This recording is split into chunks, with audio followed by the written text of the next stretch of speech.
की ऐप को लेकर अधिकारियों को दे निर्देश, बोले किसी भी तरह की कोताही बर्दाश्त नहीं होगी। भाजपा में शामिल हुई पूर्व मंत्री हरक सिंह रावत की बहू अनुकृति। कुछ दिन पहले ही छोड़ी थी कांग्रेस से सुरेश गंगवाल भी भारतीय जनता पार्टी में शामिल। तीर्थ यात्रियों के पंजीकरण में टूट रहा रिकॉर्ड, 7 दिनों में 12.48 लाख पहुंचा आंकड़ा। वीआईपी दर्शन के लिए 300 रुपए शुल्क तय। 20 अप्रैल से चार धाम के लिए हेली सेवा की बुकिंग शुरू। आईआरसीटीसी के ऑनलाइन पोर्टल पर टिकट होंगे बुक। पहली बार चार्टर से भी होंगे दर्शन। 25 को खुलेंगे हेमकुंड साहिब के कपाट। यात्रा के लिए तैयारियां शुरू। बर्फ हटाने के लिए हेमकुंड रवाना हुए सेना के जवान।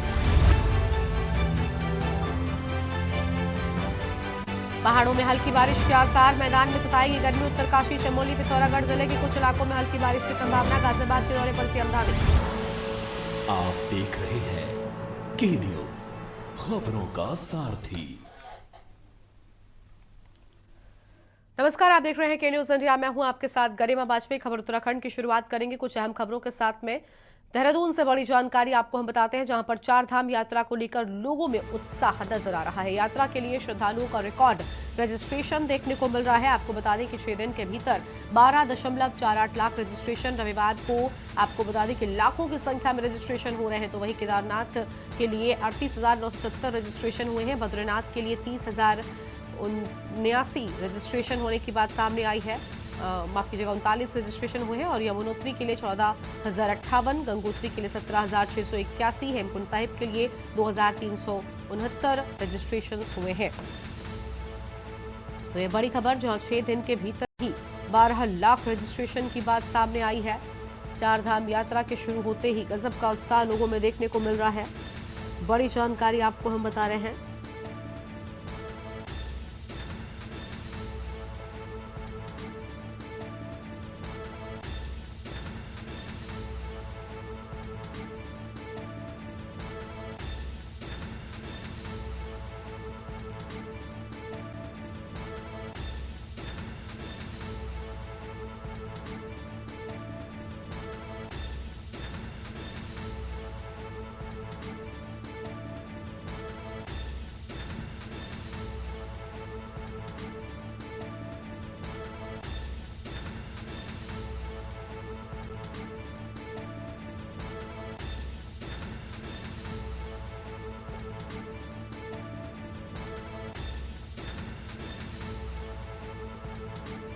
और इसी खबर पर बातचीत के लिए हमारे साथ में हमारे संवाददाता अंकित काला जुड़ चुके हैं। उनका रुख कर लेते हैं। अंकित, चारधाम यात्रा के शुरू होते ही रजिस्ट्रेशंस लगातार बढ़ते जा रहे हैं। लाखों की संख्या में रजिस्ट्रेशन हो चुके हैं।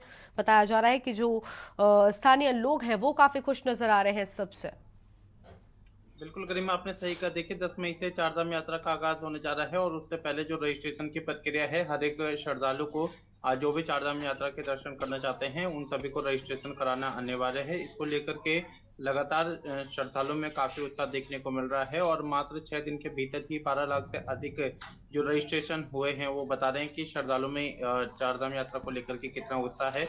सबसे ज्यादा जो रजिस्ट्रेशन हुए हैं वो केदारनाथ धाम के लिए हुए हैं, फिर बद्रीनाथ, गंगोत्री और यमुनोत्री, और इसके अलावा हेमकुंड साहिब के लिए भी बड़ी संख्या में रजिस्ट्रेशन होते जा रहे हैं। और रविवार को भी ये आंकड़ा काफी बढ़ा हुआ देखने को मिला और आने वाले समय में भी सरकार मान के चल रही है कि बड़ी संख्या में जो श्रद्धालु हैं वो चारों धामों के दर्शन करेंगे। और पिछली बार की बात करें तो 55 लाख से अधिक श्रद्धालु ने चारों धामों के दर्शन किए थे और सरकार अब ये मान के चल रही है कि इस साल तमाम जो रिकॉर्ड हैं वो ध्वस्त होते हुए नजर आएंगे और ये आंकड़ा 70 लाख से अधिक का पहुंचेगा। और जो हम रजिस्ट्रेशन की संख्या भी देख रहे हैं गरिमा, लगातार इसकी संख्या बढ़ रही है और ऐसा अनुमान जताया जा रहा है कि पिछले वर्ष जो 2023 का आंकड़ा था वो आंकड़ा टूटते हुए नजर आएगा। और इस बार लाखों की संख्या में जो श्रद्धालु हैं वो चारों धामों के दर्शन के लिए आएंगे और रजिस्ट्रेशन जिस तरीके से रजिस्ट्रेशन की संख्या बढ़ रही है वो बता रहा है कि श्रद्धालु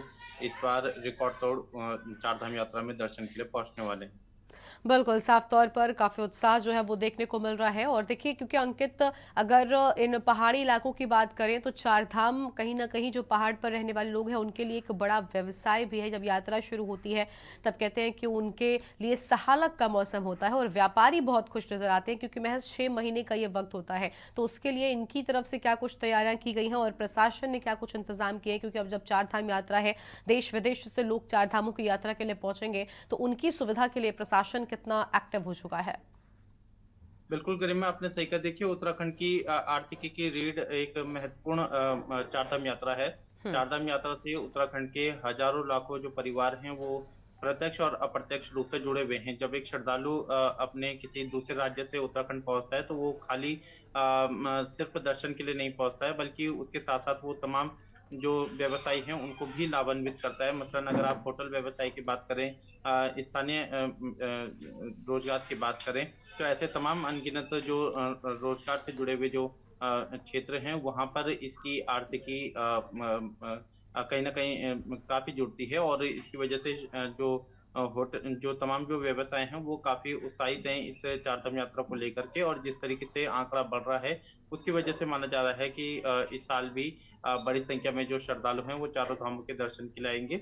जहाँ तक देखिए व्यवसायों की बात करें तो लगातार जो आंकड़ा है वो बढ़ता जा रहा है, क्योंकि इस समय तमाम अन्य प्रदेशों में गर्मी का प्रचंड प्रकोप देखने को मिल रहा है। तो इसको देखते हुए भी अधिकांश जो लोग हैं वो उत्तराखंड की तरफ रुख कर रहे हैं। तो ऐसे जो लोग आ रहे हैं वो उनके जो होटल जो रजिस्ट्रेशन है वो उसकी संख्या भी लगातार बढ़ रही है, बुकिंग लगातार बढ़ रही है। और आने वाले समय में जब चारधाम यात्रा का आगाज़ होगा तो उसमें भी हम देखेंगे कि होटल के जो बुकिंग्स हैं, जो इसके अलावा फ्लाइट की बुकिंग है, बसेस की बुकिंग है, वाहनों की बुकिंग है, तो वो भी संख्या बढ़ेगी। तो कहीं न कहीं व्यवसायी काफ़ी खुश हैं। और इसके अलावा जहाँ तक तैयारियों की बात करें तो राज्य सरकार की ओर से चारधाम यात्रा को लेकर के पूरी तैयारी का दावा किया गया है। स्वास्थ्य मंत्री डॉक्टर धन सिंह रावत ने अधिकारियों की बैठक ली है। अधिकारियों से ये दिशा निर्देश दिए हैं कि जो चारधाम यात्रा के जो पड़ाव है यहाँ पर समुचित व्यवस्था की जाए। जो स्वास्थ्य विभाग से जुड़े हुए जो तमाम कर्मचारी हैं उनकी तैनाती रास्तों में की जाए, ताकि जो भी श्रद्धालु आ रहे हैं तो उनको जांच को लेकर के किसी प्रकार की दिक्कत ना हो। इसके अलावा पेयजल और शौचालय को लेकर के भी व्यवस्था करने के इंतजाम दिए गए हैं। बिल्कुल, साफ तौर पर प्रशासन पूरी तरीके से अलर्ट हो चुका है। बने रहिएगा हमारे साथ में अंकित, आपके पास वापस लौटेंगे और अधिक अपडेट आपसे अन्य खबरों पर लेंगे। बड़ी जानकारी आपको बता दें, जहां पर चारधाम यात्रा के शुरू होते ही लोगों में गजब का उत्साह देखने को मिल रहा है। ये बड़ी जानकारी आपको हम बता रहे हैं। सभी की ओर से तैयारियां भी की जा रही हैं।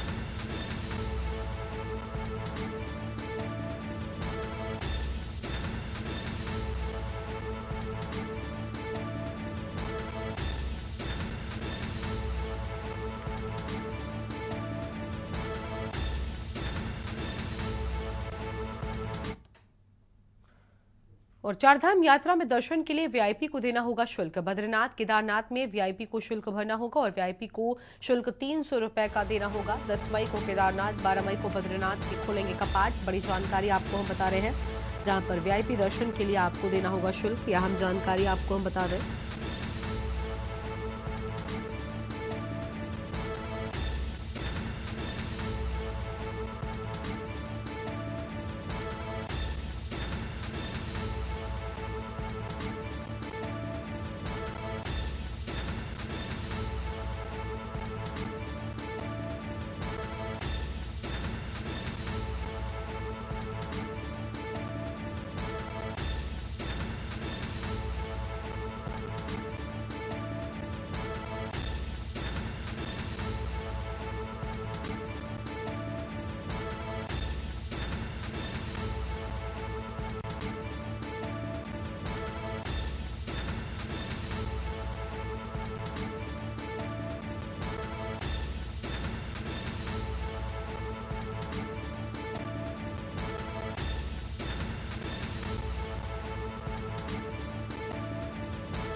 अंकित काला लगातार बने हुए अंकित, वीआईपी दर्शन के लिए शुल्क भरना होगा 300 रुपए निर्धारित किया गया है। और बद्रीनाथ और केदारनाथ के कपाट 10 और 12 मई को खुल जाएंगे। क्या है पूरी जानकारी आपके पास?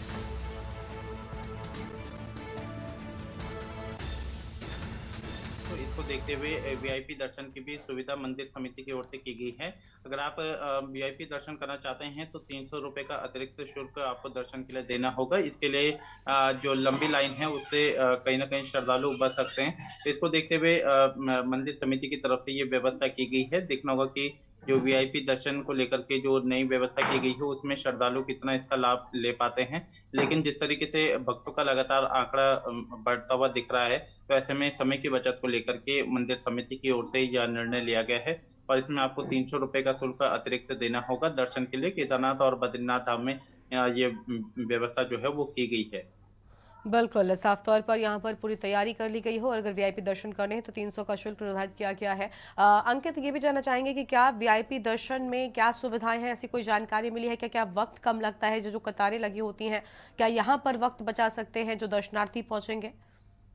बिल्कुल गरिमा, इसमें विशेषकर दर्शन को माफ कीजिएगा, समय बचत को लेकर के ये निर्णय लिया गया है और कई ऐसे श्रद्धालु आते हैं जो कि समय बचाना चाहते हैं और लंबी लंबी लाइनें होती है, जिसकी वजह से अगर आप दूर दराज के क्षेत्रों से आए हैं, पहाड़ी क्षेत्रों में कहीं ना कहीं रहने खाने की असुविधा काफी होती है। तो इन सब से अगर आपको बचना है तो इसके लिए वीआईपी दर्शन की सुविधा ठीक है। मंदिर समिति की तरफ से की गई है। केदारनाथ धाम में भी वीआईपी दर्शन की सुविधा थी और अब मंदिर समिति की ओर से बद्रीनाथ धाम में भी ये सुविधा रखने का फैसला लिया गया है। लेकिन इसके लिए आपको थोड़ा सा जो अपनी जेब है वो ढीली करनी पड़ेगी और 300 रुपये का अतिरिक्त शुल्क जो भी श्रद्धालु देगा उसे समय की बचत को देखते हुए एक अलग से पंक्ति में जो है वो दर्शन के लिए खड़ा किया जाएगा और उसके बाद फिर कहीं ना कहीं समय की बचत हो सकती है। तो एक मंदिर समिति की तरफ से एक नई व्यवस्था की गई है जिसके लिए श्रद्धालु को शुल्क जो है वो देना होगा।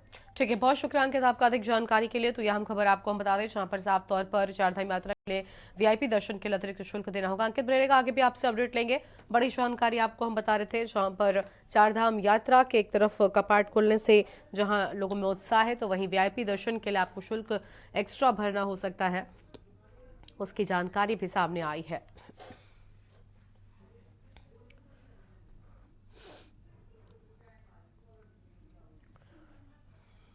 और अगली खबर रामनगर से है। रामनगर में श्री राम हनुमान जन्मोत्सव पर नगर में भव्य शोभा यात्रा निकाली गई है। शोभा यात्रा कोसी घाट श्री बालाजी मंदिर से शुरू हुई, जो कि कोसी रोड बाजार के मुख्य चारों गलियों, रानीखेत रोड आदि से होते हुए मंदिर में समाप्त हुई है, जिसमें हजारों की संख्या में श्रद्धालुओं ने भागीदारी निभाई है। तो वहीं सिद्धपीठ बालाजी मंदिर समिति के महंत डॉक्टर शुभम गर्ग ने कहा कि हर साल की भांति इस साल भी श्री बालाजी महाराज की शोभा यात्रा निकाली गई है। तो यह आम खबर आपको हम बता रहे थे जहां पर ये बड़ी जानकारी सामने आई है शोभा यात्रा को लेकर, ये अहम जानकारी।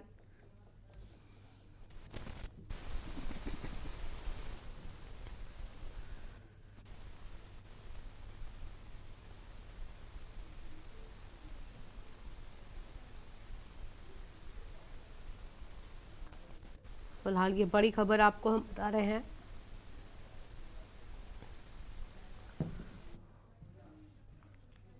और अगली खबर पिथौरागढ़ से आपको हम बताते हैं जहां पर मुनस्यारी मिलन मार्ग बंद हुआ। चुरकानी में ग्लेशियर खिसकने से रास्ता बंद, जवानों और स्थानीय लोग परेशान हो रहे हैं। 13 गांवों के लोग और सेना के जवान फंसे होने की बात सामने आई है। बड़ी खबर आपको हम बता रहे हैं जहां पर जवानों और स्थानीय लोगों के परेशान होने की बात।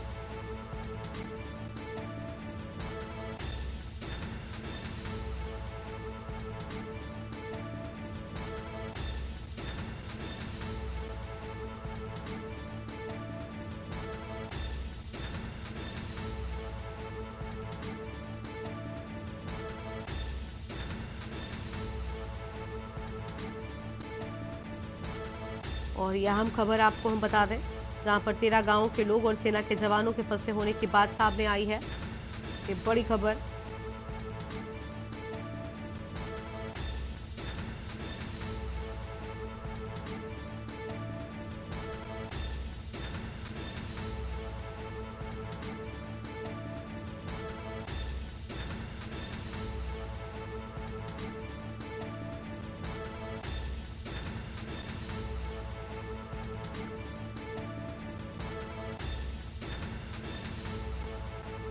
तो ये अहम जानकारी, जहां पर शिरकानी में ग्लेशियर खिसकने से रास्ता बंद हुआ। तो शिरकानी में ग्लेशियर खिसकने से रास्ता हुआ बंद।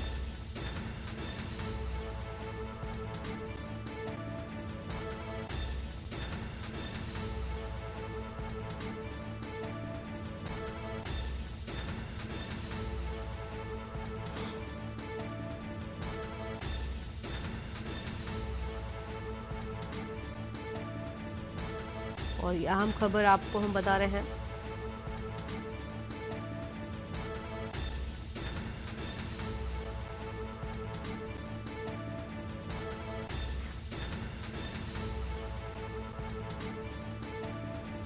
पिथौरागढ़ से खबर, छरकानी में ग्लेशियर खिसकने से रास्ता बंद होने की बात सामने आई है। जवानों और स्थानीय लोगों के परेशान होने की बात।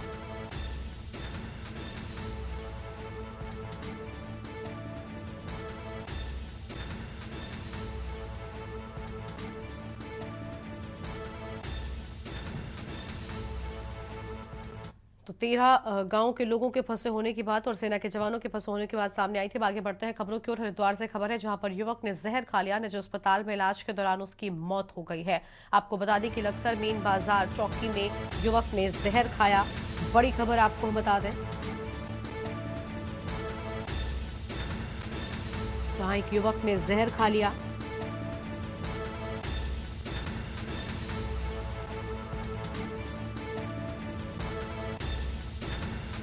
फिलहाल ये बड़ी जानकारी आपको हम बता रहे हैं।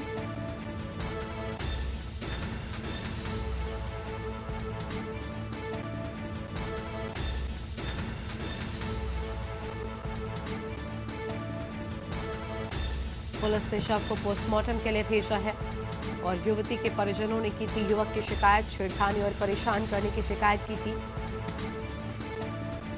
पूछताछ के लिए युवक को चौकी बुलाया गया था। लक्सर मेन बाजार चौकी में युवक ने जहर खाया।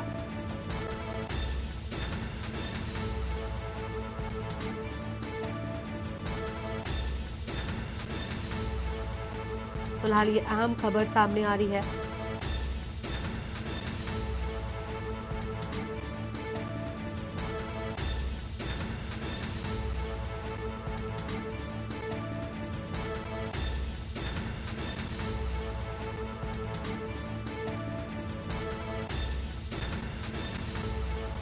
तो ये अहम जानकारी आपको हम बता दें।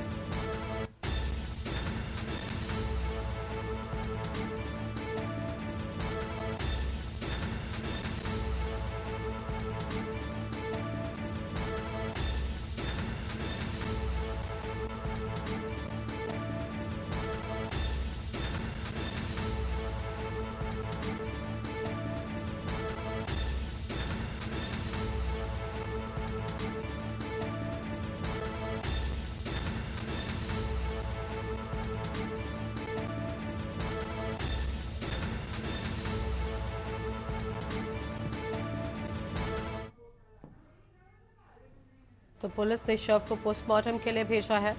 ये बड़ी जानकारी आपको हम बता रहे हैं। और इसी खबर पर बातचीत के लिए हमारे साथ हमारे संवाददाता लक्सर से रामगोपाल जुड़ चुके हैं। रामगोपाल, निजी अस्पताल में एक युवक की इलाज के दौरान मौत हो गई। बताया जा रहा है कि उसे पूछताछ के लिए बुलाया गया था। क्या वजह है, पूरी जानकारी क्या है आपके पास? बिल्कुल गरिमा, देखिए लक्सर कस्बे का ही निवासी है, जिस पर एक युवती को यानी कि छेड़छाड़ करने का आरोप लगा था और पुलिस ने जो है परिजनों की तहरीर के आधार पर जो है जो युवक था उसको कोतवाली यानी कि चौकी पुलिस कस्बा चौकी है वहां पे बुलाया था। और पूछताछ के दौरान ही जब कहीं ना कहीं उसको गिल्टी फील हुई है, क्योंकि युवक ने पहले से ही जो जहर था वो अपने पास में ले जा रखा था और यानी कि शौचालय का बहाना लेकर के अंदर शौचालय में जाकर के वो जहर गटक लिया और कहीं ना कहीं जब उसने जहर गटका उसकी तबीयत बिगड़ी तो पुलिस के भी हाथ पांव फूल गए और पुलिस ने एक निजी नर्सिंग होम में उसको भर्ती कराया, जहां से डॉक्टरों ने उसे हायर सेंटर रेफर कर दिया। हालांकि हायर सेंटर रेफर करते ही यानी कि वहां पर डॉक्टरों ने इसे इलाज के दौरान उसकी मौत हो गई और उसको मृत घोषित कर दिया। हालांकि पुलिस जो है जो युवक का जो शव है उसको पोस्टमार्टम के लिए भेज दिया है पंचनामा भर करके। हालांकि फिलहाल जो परिजन है वो भी इस बारे में कुछ कहने को तैयार नहीं है। पुलिस भी जो है इस पर कोई जवाब अभी तक जो है ऑफिशियली जो जवाब है अधिकारियों का वो नहीं आया है। गरिमा, बिल्कुल, शुक्रिया आपका रामगोपाल, अधिक जानकारी साझा करने के लिए। तो यह अहम खबर जहां पर पूछताछ के लिए युवक को चौकी बुलाया गया था, लेकिन उसकी मौत होने की बात सामने आ रही है। युवक ने जहर खाया। यह अहम खबर आपको हम बता दें, जहां पर हरिद्वार से खबर, युवक ने जहर खाया, यह अहम जानकारी सामने आ रही है। पुलिस ने शव को पोस्टमार्टम के लिए भेज दिया है। हरिद्वार से खबर, युवक ने जहर खाया और युवक को पूछताछ के लिए चौकी बुलाया गया था, लेकिन युवक की मौत होने की बात सामने आई है। ये बड़ी खबर आपको हम बता रहे हैं, जहां पर लक्सर मेन बाजार चौकी में युवक ने जहर खाया। आगे बढ़ेंगे खबरों की ओर। अगली खबर है देहरादून से, जहां पर मौसम विभाग ने जारी किया अलर्ट। पहाड़ों पर बारिश की चेतावनी जारी की गई है। मैदान में तेज हवाएं चलने की चेतावनी है और सोमवार और मंगलवार के लिए भी अलर्ट जारी कर दिया गया है। उत्तरकाशी, चमोली, रुद्रप्रयाग के लिए भी अलर्ट जारी किए जाने की बात सामने आई है। फिलहाल ये अहम जानकारी आपको हम बता दें।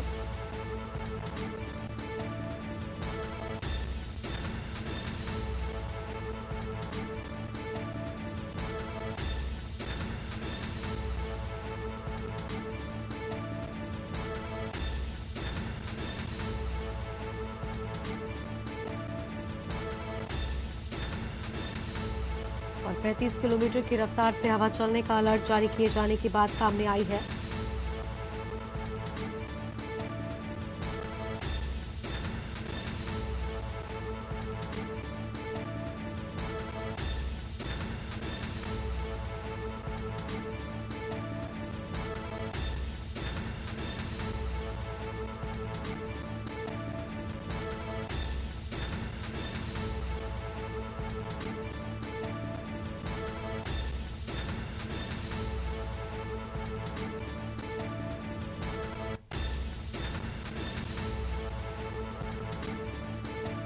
और यह अहम खबर आपको हम बता रहे हैं।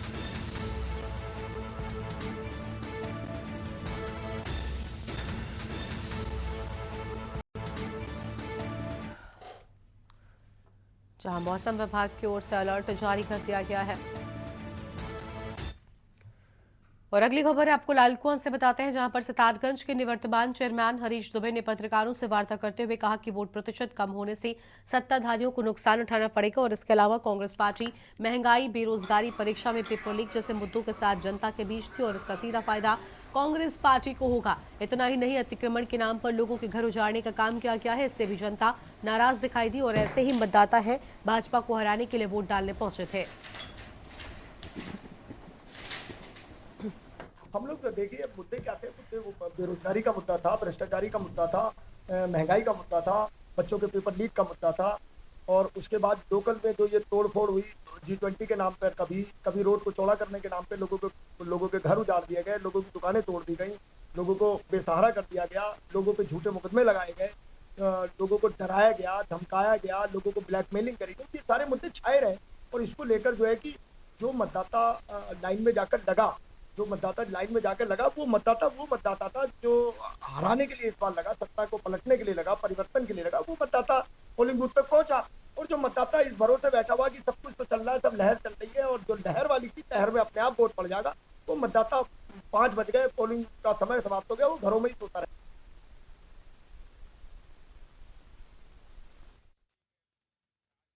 आप देखते रहिए के न्यूज़ इंडिया। नमस्कार।